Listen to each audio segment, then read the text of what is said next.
Hello friends. Hi Candace, Angie, and Lynette. Hello mums and mentors. For those of you who don't know me, my name is Lisa, and I've had the privilege of being involved with the amazing Moms Are Eyes community for the past 3 years. My role is a little more behind the scenes these days because, like many of you have or will, I've gone back to school. Right now, I'm taking this great course that's all about leadership. And our teacher has asked us to do a group project that could bless people with some of what we've learned. When I told my group about Moms Are Eyes, they were excited to create something for you because right away they saw the overlap between parenting and leadership. As moms, you use leadership skills every day. You could probably be teaching us about leadership. Well, what we are hoping to do in this short video is encourage you by discussing some of the ways that you are using your skills and some of the ways that you could use your skills to be a great leader and empowering parent for your children. Let me just explain what I mean when I use the word empowering. As parents, we have so many roles, but in our role as leaders, there are these two sides we juggle. On the one hand, we have to be managers of the day-to-day tasks, like homework and chores. But we also want to keep the big picture in mind. As our kids go through their different stages, we try to uphold values that are important to us. We want to inspire our kids to be the best they can be, and we want to be the best role models we can be. As parents, we want to teach and train our children well, but we want more than just obedience. Though obedience has its place, and it's a good place, we also want our kids to shine, to have opportunities where they feel motivated to put their skills and gifts and talents to good use. This is all about being an empowering parent, an empowering leader. My classmates are now going to take turns talking about some of the interesting opportunities we have as parents to empower our children.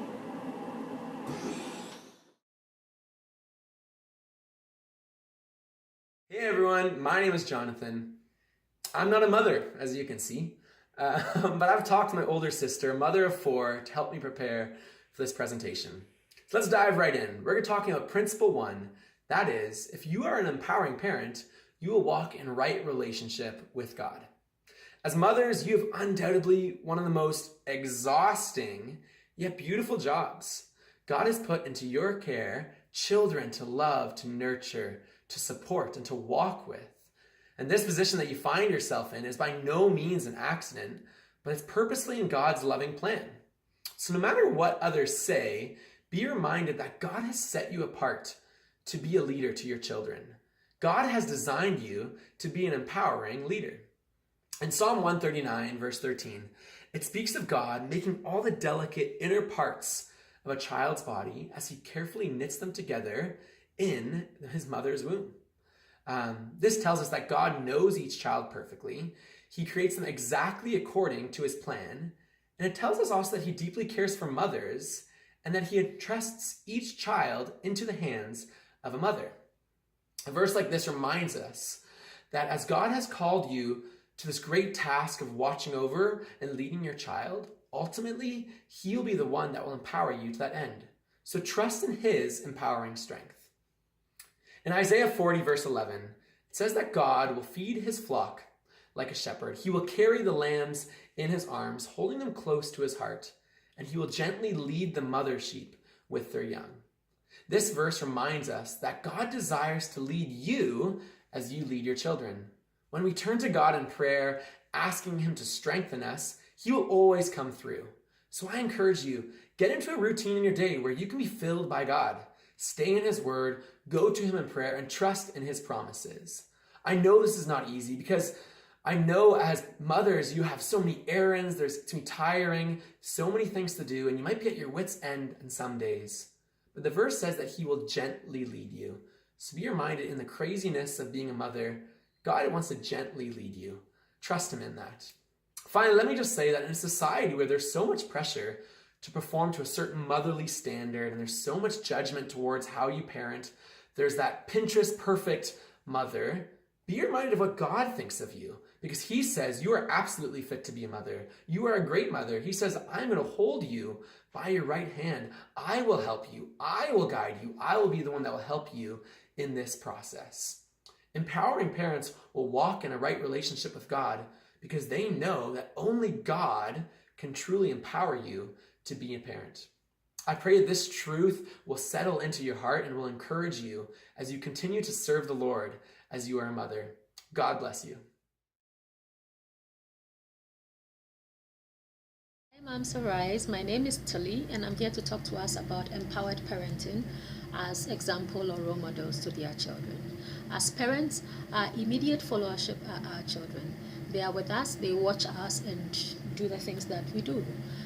One great characteristic of a parent will be to be a role model to your kids.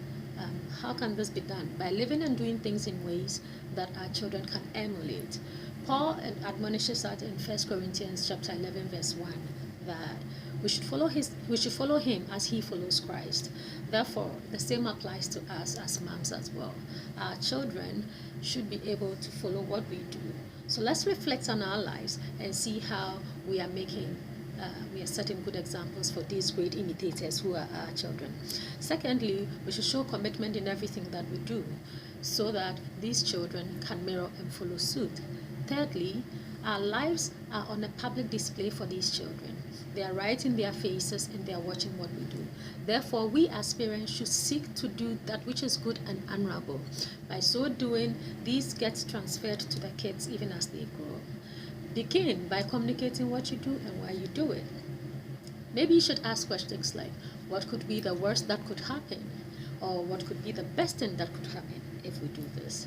I'll leave you with a quote from Bob Keeshan, which says, parents are the ultimate role model for their children. Every movement, action, word has an effect. No outside person or other force has greater influence on a child than the parent. Thank you. Enjoy your day.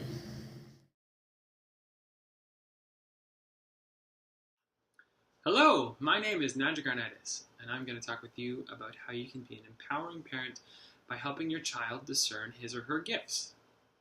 Now, you know better than anyone else in the world that your child is unique. Even if you have twins, you know that they are still different from every other person in the world. This is because God has made every person unique. In Psalm 139, it says that we are fearfully and wonderfully made. We're made in God's image. And uniquely, we are actually made in our parents' image. So your child is 50% you, genetically. This means that as you know yourself, you can provide a unique perspective to your child as they come to know themselves. The more you know yourself, the more you can help your child know themselves. Now, even though your child is unique, this doesn't mean they can become anything that they want. In fact, the phrase, you can do anything you put your mind to, is not true. For one, I can never become the President of the United States. I wasn't born in the States, I was born here in Canada. Likewise, your child has inherent limitations. And this isn't a bad thing. In fact, our limitations can be blessings.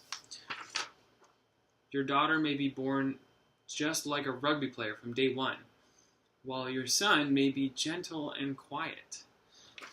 As a mother, you can actually point these out to your child and celebrate them.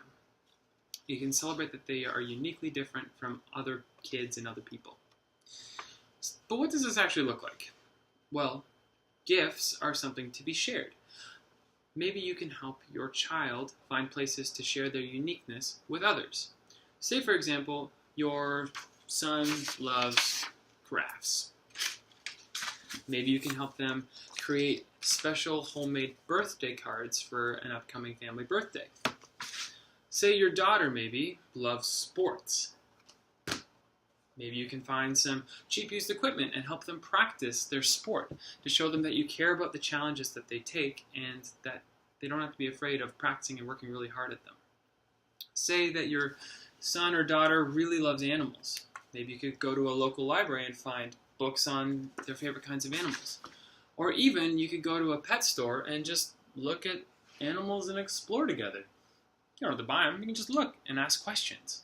This could show them that their questions are important and that they can find answers and that the world is uniquely wonderful to explore.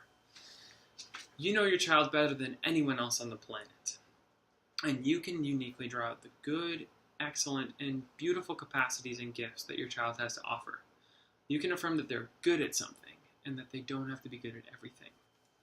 As you're watchful and intent and curious to your child as they become more of who they are, you can show them that what they have is worth sharing.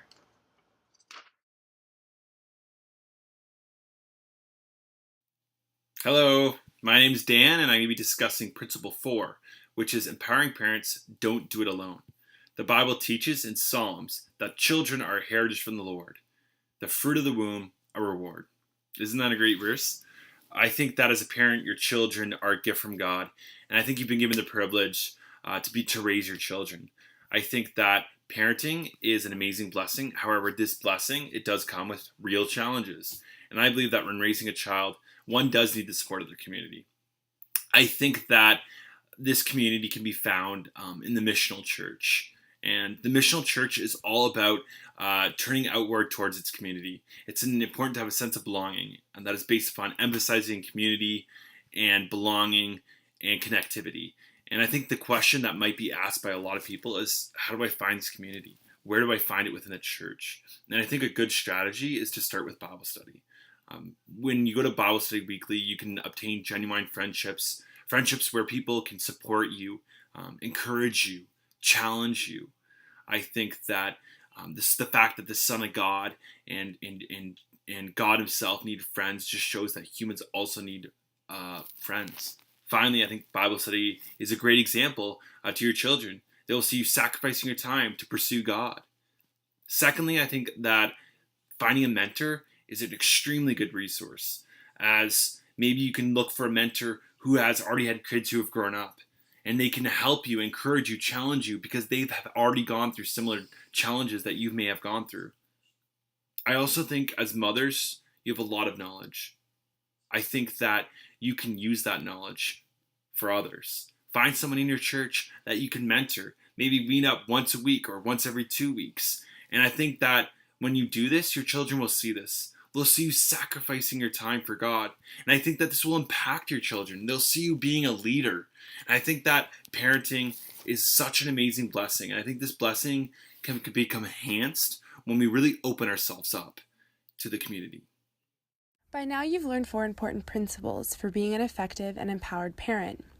We hope these have helped you to better discern how walking in right relationship with God, discerning your child's gifts, working in community, and setting an example for your children can help your children to succeed and thrive.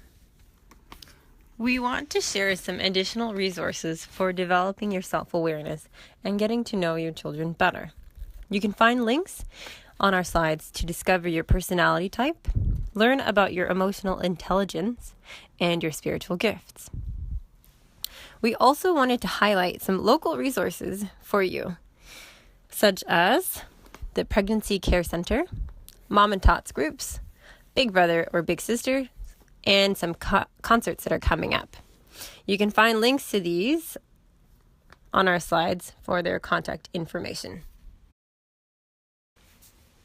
We want to leave you with some concluding tips that allow you to take a different perspective on your life from the balcony. What does this mean? The balcony is a metaphor for being able to separate oneself from the inner workings of your community and see what patterns may be occurring by habit or intentionally. Having this viewpoint can allow us to take note of what we may be doing that is causing us difficulties that should be changed, or on the other hand, what we are doing that is successful and we should be doing more of. A good example of this metaphor is one we learned in the book Leadership on the Line, of viewing a ballroom dance from the balcony. From the balcony, we can see things we can't from the floor, like the lighting, how many people are dancing, and even different styles of dancing. However, from the dance floor, we can only see what is in front of us or behind. It is important to note that we should not stay on the balcony. Rather, we should be able to move back and forth in order to be effective in our leadership as moms. This movement can help us to truly integrate our ability to walk with our children, yet remove ourselves when needed, in order to help our children take initiative, to recharge ourselves, or simply for rest. One way that parents can get on the balcony and practice effective leadership is through the discipline of being alone. Have you ever considered that being alone is actually vital in improving your ability to address challenges at home with your children and maintaining a healthy sense of self-awareness? One resource available to you is the book Practicing Greatness by Reggie McNeil. He explains that self-discovery occurs through aloneness. Parents can best address family struggles when they drown out the voices of others and focus on the voice of God.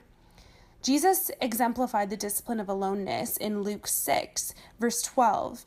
He departed from the crowds and went to a mountainside to pray, reflect, and worship God.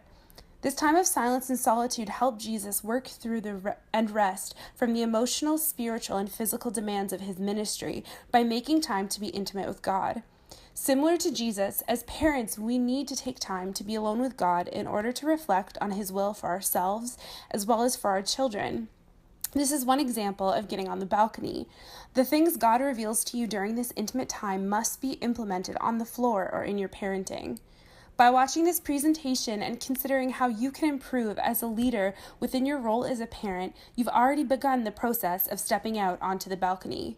We hope that you feel empowered to take the tools and apply them to your parenting. In doing this, you interchange between the dance floor and the balcony, and you're on your way for effective leadership.